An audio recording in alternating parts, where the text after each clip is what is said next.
और आज ईमानदारी से उसका उपयोग हुआ होता तो मेरे मुसलमान नौजवानों को साइकिल के पंक्चर बना करके जिंदगी नहीं गुजारनी पड़ती। अगर ईमानदारी से वक्फ ज़मीनों का इस्तेमाल किया जाता तो मुस्लिम नौजवानों को सारी ज़िंदगी साइकिल पंचर बनाते हुए ना गुजारनी पड़ती। ऐसा कहा है वज़ीर आज़म नरेंद्र मोदी ने। जी हाँ दोस्तों, वज़ीर आज़म नरेंद्र मोदी ने पीर के रोज़ हरियाणा में एक जलसे आम से खिताब करते हुए कहा कि वक्फ की ज़मीन गरीबों की फलाह व बहबूद के लिए इस्तेमाल होनी चाहिए थी, मगर उसका गलत इस्तेमाल हुआ, जिसकी वजह से नौजवान मुस्लिम लड़कों को मामूली नौकरियाँ करने पर मजबूर होना पड़ा। उन्होंने कहा कि मैं उन सियासतदानों से जो सिर्फ वोट बैंक के पीछे भागते हैं पूछना चाहता हूं कि अगर वाकई आपके दिल में मुसलमानों के लिए जरा सी भी हमदर्दी है तो कांग्रेस पार्टी किसी मुसलमान को अपना सदर क्यों नहीं बनाती, वो ऐसा क्यों नहीं करती। मोदी ने कहा कि अगर कांग्रेस लोकसभा इंतखाबात में टिकट देती है तो 50% टिकट मुसलमानों को दे, अगर वो जीत जाएंगे तो अपने हक में खुद बोलेंगे, लेकिन कांग्रेस ऐसा नहीं करेगी क्योंकि उनका इरादा किसी का भला करने का नहीं है। उन्होंने कहा कि मुल्क भर में लाखों एकड़ जमीन वक्फ के नाम पर है। ये जमीन, ये जायदाद गरीबों, बेसहारा खवातीन और बच्चों की भलाई के लिए इस्तेमाल होनी चाहिए थी। अगर ईमानदारी से उसका इस्तेमाल किया जाता तो मेरे मुस्लिम नौजवानों को सारी जिंदगी साइकिल के पंचर बनाते हुए ना गुजारनी पड़ती। वक्फ के नाम पर लाखों हेक्टर जमीन पूरे देश में है। इस जमीन, इस प्रॉपर्टी से गरीब का, बेसहारा महिलाओं, बच्चों का भला होना चाहिए था। और आज ईमानदारी से उसका उपयोग हुआ होता तो मेरे मुसलमान नौजवानों को साइकिल के पंक्चर बना करके जिंदगी नहीं गुजारनी पड़ती। लेकिन इससे मुट्ठी भर भू माफिया का कोई भला हुआ। पसमानदा मुस्लिम इस समाज को कोई फायदा नहीं हुआ। और ये भूमाफिया किसकी जमीन लूट रहे थे? ये दलित की जमीन लूट रहे थे, पिछड़ों की जमीन लूट रहे थे, आदिवासी की जमीन लूट रहे थे, विधवा महिलाओं की संपत्ति लूट रहे थे।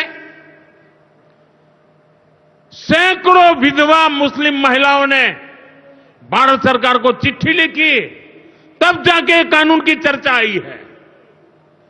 वक्फ कानून में बदलाव के बाद अब ये गरीबों से जो लूटा जा रहा है वो बंद होने वाला है।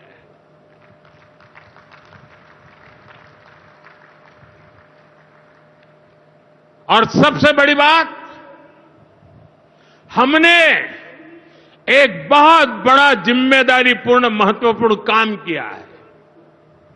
हमने इस वक्फ कानून में एक और प्रावधान किया है। अब नए कानून के तहत, वक्फ के कानून के तहत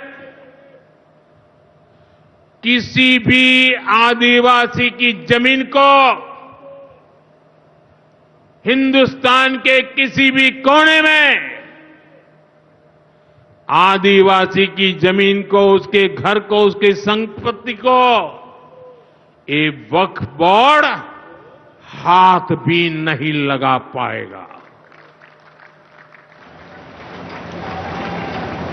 ये आदिवासी के हितों की रक्षा करने का, संविधान की मर्यादाओं का पालन करने का हमने बहुत बड़ा काम किया है। नए प्रावधानों से वक्फ की भी पवित्र भावना का सम्मान होगा। मुस्लिम समाज के गरीब और पसमानदा परिवारों, मुस्लिम महिलाओं, खास करके मुस्लिम विधवाओं को, मुस्लिम बच्चों को उनका हक भी मिलेगा और भविष्य में उनका हक सुरक्षित रहेगा। और यही तो बाबा साहब आंबेडकर ने संविधान के स्पिरिट में हमें काम दिया हुआ है। यही असल स्पिरिट है, यही असली सामाजिक न्याय है। साथियों, हमारी सरकार ने 2014 के बाद बाबा साहब आम्बेडकर की प्रेरणा को आने वाली पीढ़ियों तक पहुंचाने के लिए अनेक महत्वपूर्ण कदम उठाए। दोस्तों, इस पर आपकी क्या राय है कमेंट करके ज़रूर बताइए और इस वीडियो को लाइक और शेयर भी कर दीजिए।